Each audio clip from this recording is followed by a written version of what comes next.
Today's topic is about dating in the Philippines. Now, I want to be straight up with you and tell you right up front that if you're a foreigner, you are the prize here in the Philippines. You're the prize. You're the catch. You are the man.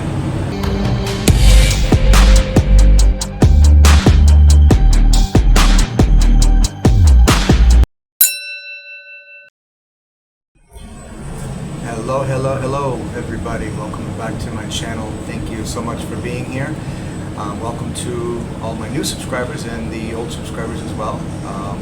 Last video doing very well. Not sure what the draw is to the topic about the reasons why I moved here to the Philippines, but for some reason, the crowd loves it. So I'm grateful for that, and I really appreciate all of you. Today's topic is about dating in the Philippines. Now, I want to be straight up with you and tell you right up front that if you're a foreigner, you are the prize here in the Philippines. You're the prize. You're the catch. You are the man. That's no wonder why a lot of foreigners, especially from the U.S. or all over the world really, but from my perspective, I'm from the U.S. So, but it's no wonder why men are coming here. In the U.S. you could not get a beautiful 10 supermodel woman to give you the time of day, but here they actually are chasing you, looking for you. And I know. First thing they're going to say, oh, they want their money. They want you're the ATM. They want the green card. They want to go to the big supermarket in the sky. I've heard them all, and I'm going to tell you, for the most part, that's not true. One of the things about Philippine women is that they're not all that way, and it's very disheartening and sad to lump all of them into that same bucket. Sure, it happens. It absolutely happens. There's scams. There's gold diggers. There's all kinds of bad things that happen here. But I believe that that's the exception and not the rule. Typically, it's not unusual here to see a beautiful young 20-something-year-old girl with an older man, maybe even in his 50s, out of shape, not very attractive, what have you. And first thing people are going to say, oh, she's with him is for her money. That's exactly what they would say in the U.S. She's with him for his money. But let me dispel the notion about gold diggers. And what the differences are. Because in the U.S., right, a gold digger is going to be your typical beautiful, hot, young thing that's going to be with the older man. But what she wants is that big mansion. She wants that beautiful Mercedes or Jaguar or BMW, what have you. She wants the fancy dinner. She wants the jewelry. She wants the designer clothes. She wants the vacations to Europe. That's what she wants. In the Philippines, do you know what the definition of a gold digger looks like here? She wants a good man that treats her right. She wants clothes on her back. She wants food on the table. She wants a roof over her head. That's what she wants. And if that is her being a gold digger, then so be it. And I will take that any day of the week and twice on Sunday, because that is not the same thing. What they crave here, women here, they crave, they need and they want security and stability. And it's so funny because I think that sometimes these women here have X-ray vision, because they are able to look past the outer appearance of the man and see the man's heart. They see his soul, his character. They see what kind of man he is, and they don't really care about the outside part, what you look like. And it's so funny. I was watching Shallow Hal today. I'm not sure if you guys are familiar with that movie, but it's basically Jack Black is a really shallow and superficial guy, and he's always chasing the hottest, most beautiful women in the world, and doesn't really care about their substance or whether they're kind or whether they're good people or not. And one day he gets trapped in an elevator with Tony Robbins. And Tony Robbins basically puts a spell on him that gives him the ability to just see the inner beauty of the other people. And so the rest of the movie, he's dating all of these women that to him look absolutely beautiful and stunning, but to the rest of the world, they're hideous, they're ugly, they're fat, and he ends up falling in love with Gwyneth Paltrow, who really weighs like 400 pounds, but to him he sees Gwyneth Paltrow. And it reminded me of that's kind of what Philippine women are like here. They don't look at the outer beauty as much as the inner beauty. I used to tell my Filipina that I wanted to go to the gym so I could be sexy for her, and she would always tell me, I don't care about you being sexy, I want you healthy. And that to me was just beautiful.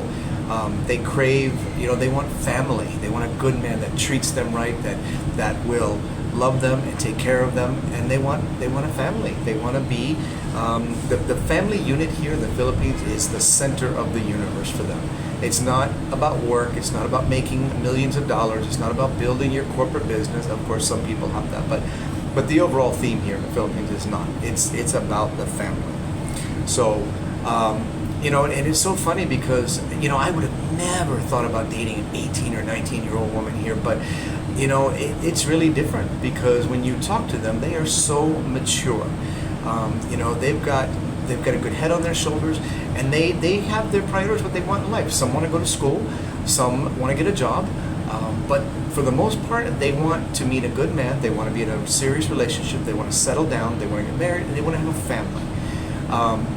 Most of them don't want to leave the Philippines. I know everybody thinks they want a green card, they want to go to the U.S., and that's not true.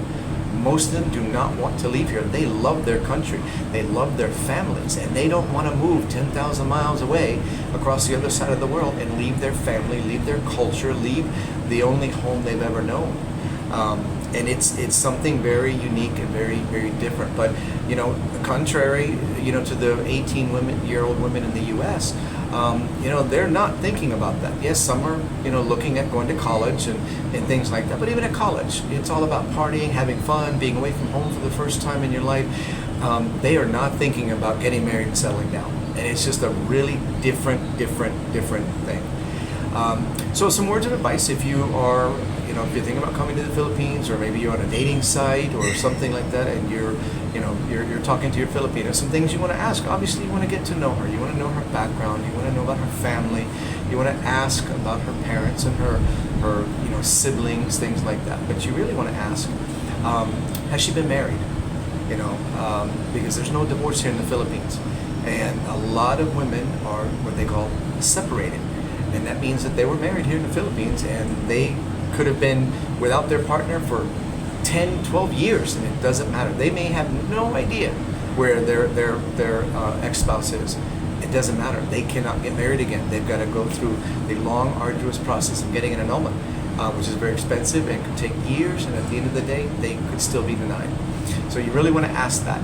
And the other thing, too, is that it's really, now, they don't really enforce it from what I'm told, but it's considered adultery, and you can actually be arrested, and so can she. And you have to be careful because sometimes one of the scams that I've heard is that it's a setup.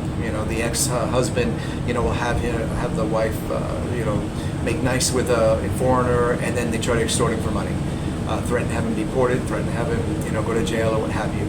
So be careful with that. Go at your own risk. Do your own vetting and check on the woman, and and go with what your gut feels, with what what your heart tells you. You want to ask if they have kids. A lot of times the women live in the cities and they have kids, but the kids live way out in the province, and the grandparents or other family is taking care of them so that they can work here and then send money back to the family. Speaking of work, you want to ask if they work. That's always something I found fascinating too, is you want to know how they're supporting themselves. How are they feeding themselves? How are they clothing themselves? Are they paying rent? And these are little things to look at if you want to look for a scam, where they're looking for a foreigner to take care of them. They're going to start asking you for some money, things like that. And then you want to ask where they live. Do they live alone? Do they have their own place? Do they live with family? Do they live with their parents? Just some things that you want to look out for. But dating a Filipina, again, my experience is very, very limited. But I do have a lot of friends that are married to Filipinas and have dated Filipinas. But if you find a really good Filipina, it is just the most amazing thing in the world. They are the most kind, thoughtful, nurturing women. They will take care of you. They will spoil you. They treat you like a king. Again, these are good Filipinas. There are some that aren't so good. But again, you got to do your own homework. From my own personal experience, it is an amazing experience. Here in the Philippines, it's not, they don't consider it beneath them to serve their husband. They don't consider belittling to make his coffee or make his breakfast or to keep the house clean. It's something that they take pride in. It's an honor to them to take care of their man and to make him happy. It makes them happy, to know that their family is happy. And they look at that as their duty, and it's their role, it's their responsibility. The husband's role is to lead the family. It's to provide for the family and to take care of the family. Her job is to nurture. They're extremely loyal. They're extremely faithful. Now, some of the counter side to that is, Filipinos are known for their extreme jealousy. But remember, you got to look at where that comes from. Chances are you may be the first foreigner they've ever dated, and they've been burned a few times by a Filipino in the past, or maybe it could be another foreigner. But they know that you're the catch. They know that other Filipinos are going to be, vying for your attention, trying to get you to be with them. And so, of course, they're jealous. But behind that jealousy is fear. They're afraid of losing you. If they really care about you, they're going to be afraid of losing you. That kind of feeds into some insecurities as well. They kind of go hand in hand. They tend to be a little insecure, a little clingy. They're naturally very affectionate, but it will come across as being clingy and insecure. And it's something that you're going to have to navigate. You're going to have to be really, really patient with them and try to understand where it comes from. And you may have to actually love them a little harder, a little extra on those days that they feel a little insecure. But again, what you get in return is, eons above and beyond what you're going to get in the U.S. anyway. It's just something that is magical, something that's very old-fashioned, very traditional, which we don't see in the U.S. anymore. But you do have to be careful. You do got to do your homework. You do want to keep an eye out. I'm going to do another video soon about red flags to look out for. But if she starts right off the bat, they're going to be honest with you if they're a good Filipina. Right off the bat, they may ask you for money. Not a good Filipino, but they may ask you for, if you connect with them online on a dating site or something, they may ask you, I need money for a load, or I can't talk to you, or I need money, I've got a sick grandmother, or I got a sick family, or I need money for my kids. It's always going to be something, and usually it will start out as something small, maybe $10, $20. And then it will grow from there, and as she reels you in, and as you get closer and you start having more feelings for her, then it gets more and more. So just be careful with that, But again, look for the good things. Look for a Filipina, and I did a video earlier about how do you know if your Filipina loves you?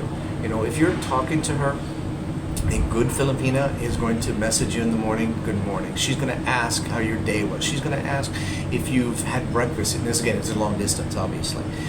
She's going to ask if you've had breakfast, if you had lunch, did you have dinner, how are you feeling? She's going to be concerned about you and your welfare. She's going to be communicative.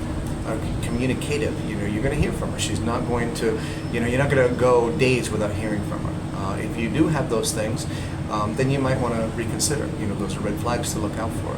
If she's not communicating, she's not asking you how your day is, she's not really concerned about you and your well-being, then that's something that you want to really, really look out for.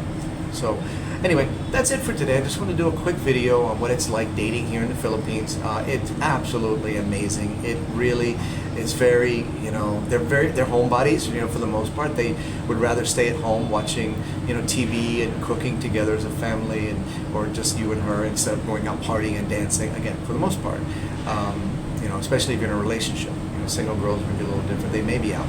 But anyway, that's it for today. Just wanted to do a quick little video about what it's like dating here in the Philippines. I wanted to dispel the notion and show the difference of what different gold digger in the U.S. and what the gold diggers are gold diggers here in the Philippines. It's definitely not the same. So anyway, again, if you found value in this video, come on, please like it, share. Hit that notification bell and leave a comment. I do read the comments. I do try to respond to as many as I can. And that's it. Take care. Peace.